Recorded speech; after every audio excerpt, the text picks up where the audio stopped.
இந்த video PKL season 11ஓட ஃபைனலுக்கான ஃபைனல் ப்ரெடிக்ஷன். இந்த மேட்ச்ல பாட்னா டீமோ ஹரியானா டீமோ மோத போறாங்க. ரெண்டு டீம்ல எந்த டீம் ஜெயிச்சாலும் நமக்கு சந்தோஷம் கிடைக்கும். ஒரு புது சாதனை கண்டிப்பா படைச்சிருப்பாங்க. அண்ட் முக்கியமான விஷயம், இந்த ரெண்டு டீமுமே ஒரு ஃபைனல் ஜெயிக்கிறதுக்கு டிசர்வ் ஆன டீம். ஓகேங்களா?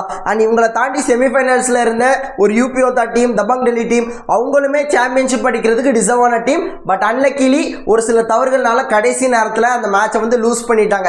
பட் எல்லா டீம்ஸுமே டிசர்வ் ஆன டீம்ஸ் தான். செமிஃபைனல் ஸ்பாட்ல இருந்த எல்லா டீம்ஸுமே டிசர்வ் ஆன டீம்ஸ் தான்.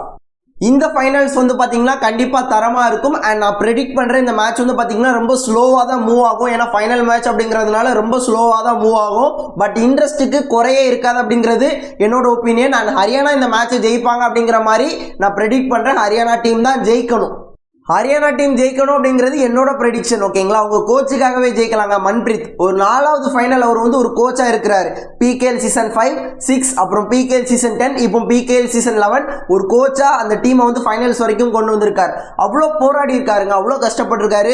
இந்த ஒரு டீமை இப்படி பில்ட் பண்றதுக்கு ஒரு 2-3 சீசனா பயங்கரமா உழைச்சிருக்காரு. அவரை பத்தி நம்ம எல்லாருக்குமே தெரியும். தமிழ்நாட்டில் பயங்கரமான ஃபேன் பேஸ் இருக்கிற ஒரு கோச் அவர் தான். ஸோ அவருக்காகவே இந்த டைட்டில் அடிக்கணும் அப்படிங்கிற மாதிரி தமிழ்நாட்டில இருந்து மன்பிரீத்துக்கு பயங்கரமான சப்போர்ட் இருக்கு. ஸோ கண்டிப்பா அவர் ஜெயிப்பார் அப்படிங்கிற மாதிரி நம்பிக்கை இருக்கு. அவருக்காகவே கண்டிப்பா ஹரியானா டீம் டைட்டில் அடிக்கணும்.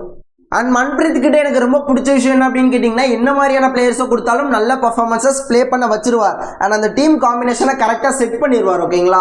ஒரு எக்ஸாம்பிளுக்கு இந்த சீசனே எடுத்துப்போமே. இந்த சீசன் ஸ்டார்ட் ஆகும்போது மோஹித் நந்தால் இல்லாதது ஒரு பெரிய டிஸ்அட்வான்டேஜ் அப்படிங்கிற மாதிரி சொல்லியிருப்போம். அந்த இடத்துல அவரை பூர்த்தி செய்யறதுக்கு சஞ்சய் துல் அப்படிங்கிற மாதிரியான ஒரு பிளேயரை கொண்டு வந்து லாஸ்ட் மேட்ச் ஒரு யூபிஓதா டீமுக்கு அகேன்ஸ்டா ஹரியானா டீம் ஜெயிக்கிறதுக்கு ஒரு முக்கியமான காரணம் அந்த சஞ்சய் துல் தான். ஓகேங்களா? ஸோ அந்த அளவுக்கு பிளேயர்ஸை உருவாக்கி டீம் காம்பினேஷனை கரெக்டாக செட் பண்றது வேற மாதிரி சம்பவம் பண்ணுவாரு. டீம் காம்பினேஷன்ஸ் எல்லாத்தையுமே பயங்கரமா செட் பண்ணிடுவாருங்க. அவரோட பெரிய அட்வான்டேஜ் அதுதான் நான் பாக்குறேன். ஆனால் ஹரியானா டீமுக்கு ஒரு பெரிய பிரச்சனையாக இருக்கிறது, அவங்களோட மெயின் பிளேயர்ஸ் பார்த்தீங்கன்னா செமிஃபைனல்ஸில் ஒழுங்காக ப்ளே பண்ணலை. பட் இந்த மேட்ச் ப்ராப்பராக ப்ளே பண்ணணும். ஒரு ஜெய்தீப்பா இருக்கட்டும், ஒரு ஷாத்ருவா இருக்கட்டும், கண்டிப்பாக ப்ளே பண்ணணும். ப்ளஸ் அவங்களோட மெயின் ரைடர்ஸ் ஒரு வினயா இருக்கட்டும், சிவம் பட்டாரியா இருக்கட்டும். ஸோ இந்த ரெண்டு பிளேயர்ஸில் யாராவது ஒருத்தர் அன்னைக்கான நாளில் ப்ளே பண்ணலை அப்படின்னா எல்லா ப்ரெஷரும் இன்னொரு பிளேயர் மேலே விழுந்துரும். ஓகேங்களா? ஸோ அதனால ஒரு தேர்ட் ரைடரை எப்போவுமே வச்சுக்கணும். அஃப்கோர்ஸ் அவங்ககிட்ட விஷால் இருக்காங்க.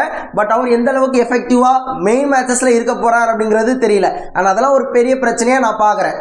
ஒருவேளை ஒரு பாட்னா டீம் டைட்டில் அடித்தாலும் அதுவுமே ஒரு பெரிய சாதனையாக தான் இருக்க போகுது. ஏன்னா ஒரு புனே டீம் பார்த்தீங்கன்னா PKL சீசன் 10ல் ஒரு சாம்பியன் டீமை உருவாக்குறதுக்கு 3 சீசனாக பயங்கரமாக உழைச்சிருக்காங்க. அந்த 3 சீசனும் ஒரே பிளேயர்ஸை தான் ரீட்டைன் பண்ணி PKL சீசன் 10ல் அந்த மாதிரி ஒரு டீமை உருவாக்குனாங்க. ஓகேங்களா? அதே போல் இப்போ இருக்கிற ஹரியானா டீம் இந்த மாதிரி ஒரு டீமை உருவாக்குறதுக்கு கடைசி 3 சீசன் பயங்கரமாக ஒர்க் பண்ணியிருக்காங்க. பட் பாட்னா டீம் அப்படி கிடையாது. இந்த ஒரு சீசன் தான். அந்த டீமில் உள்ள எல்லா பிளேயர்ஸுமே புதுசு. லாஸ்ட் சீசன்லேருந்து அன்கித்தை மட்டும் தான் வச்சிருக்காங்க. அதை தாண்டி எல்லா பிளேயர்ஸும் புதுசு. கவர்ல ஒரு தீபக் புதுசு, கவர் காம்பினேஷன் புதுசு. அண்ட் லெஃப்ட் கார்னர்ல பாத்தீங்கன்னா சுபம் ஷிண்டே கொண்டு வந்திருக்காங்க, தேவாங் வந்திருக்காரு, அயான் வந்திருக்காரு. ஸோ டோட்டலா டீமே டிஃபரெண்டா இருக்கு. ஓகேங்களா? ஸோ இந்த டீமை வச்சு டைட்டில் அடிச்சாங்க அப்படின்னா அது ஒரு பெரிய சாதனையாக தான் நான் பார்க்குறேன். ஆனால் டைட்டில் அடிக்கணும், ஹரியானா டீமை தோக்கடிக்கிறது அவ்வளோ ஈஸி இல்லை. அண்ட் பாட்னா டீமையும் லேசாக எடை போட முடியாது. இந்த மேட்ச் தரமாக இருக்க போகுது.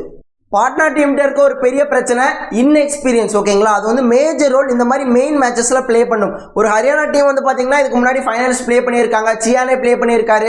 மன்பிரீத் ஒரு 3 வாட்டி கிட்ட இதுக்கு முன்னாடி ஃபைனல்ஸ் ப்ளே பண்ணியிருக்காரு. இந்த மாதிரி ஒரு எக்ஸ்பீரியன்ஸ்டு பிளேயர்ஸ்க்கு அந்த ஃபைனல்ஸ் பார்த்தீங்கன்னா அந்த அளவுக்கு பெருசா அந்த ப்ரெஷர் பார்த்தீங்கன்னா அவங்களுக்கு கம்மியாக தான் இருக்கும் பாட்னா டீமை கம்பேர் பண்ணும்போது. ஏன்னா பாட்னா டீம்ல உள்ள எல்லா பிளேயர்ஸுமே இப்போ தான் ஃபர்ஸ்ட் டைம் அந்த ஃபைனல்ஸ் ப்ளே பண்றாங்க. ஓகேங்களா?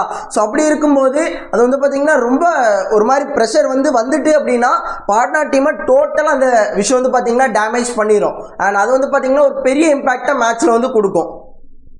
நான் இந்த வீடியோவில் பேசிக்கான விஷயங்களை மட்டும்தான் பேசியிருக்கேன். ஸோ நீங்களும் உங்களுக்கு தெரிஞ்ச ஒப்பீனியன்ஸை மறக்காம கமெண்ட்ல சொல்லுங்க. அண்ட் இந்த வாட்டி டைட்டில் யார் ஜெயிப்பாங்க அப்படிங்கிறதையும் கமெண்ட்ல சொல்லுங்க. அண்ட் அவ்வளோதான் நண்பா வீடியோ. ஸோ இவ்வளோ நேரம் வீடியோ ஸ்கிப் பண்ணாம பார்த்த எல்லாருக்குமே நன்றி. ஸோ இதே போன்ற நல்ல வீடியோவில் நாளைக்கு பார்க்குறேன். அது வரைக்கும் டாடா, பை பை, see you நண்பா.